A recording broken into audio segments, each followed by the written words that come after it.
अस्सलाम वालेकुम दोस्तों, उम्मीद करता हूँ सब ठीक होंगे, अपने अपने कामों में अच्छी तरह से मसरूफ़ होंगे। तो एक सवाल जो अक्सर पूछा जाता है कि जी हमारा इंग्लिश गुलाब बिल्कुल ठीक था, फ्लावरिंग भी की, अचानक से जो है वो सूख गया और टहनियाँ बिल्कुल उसकी खुश्क हो गई।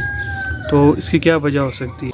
तो उसकी मेन वजह जो होती है वो ये होती है कि जी इसके रूट एरिया से, जैसे कि ये है, या इसकी जो जिस स्टेम के ऊपर ग्राफ्ट लगा हुआ है वहाँ से कोई स्टेम निकलती है और वो अपनी ग्रोथ को बढ़ा लेती है। उसकी वजह से जो आपका ग्राफ्ट हुआ प्लांट होता है वो ऊपर से सूखना शुरू हो जाता है और एक दिन आता है कि वो बिल्कुल डेड हो जाता है। तो ये इसकी मेन वजह है। ये आप प्लांट्स दे सकते हैं। ये प्लांट्स सेल के लिए जब आए थे तो ये मैंने शिफ्ट कर दिए थे पॉट्स के अंदर।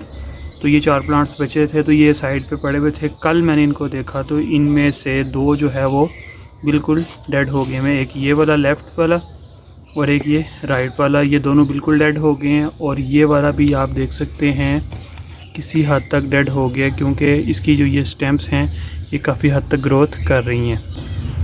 तो ये जो अगर हमारा ये प्लांट ऊपर से ख़राब हो जाता है और ये जो नीचे वाले जो इसके रूट एरिया से निकलती हैं, तो ये जो प्लांट निकलेगा ये ग्रोथ तो करेगा लेकिन फ्लावर्स वगैरह इस पर नहीं आते।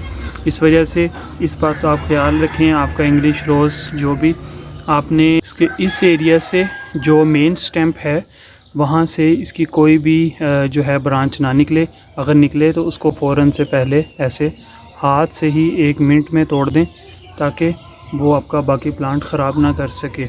तो जब ये ऊपर से सूख जाएगा एक दफ़ा तो इसका दोबारा से ग्रोथ करना नामुमकिन है। तो मैं उम्मीद करता हूँ कि जी आपका ये जो सवाल है इसमें आप बात क्लियर हो गई होगी सारी।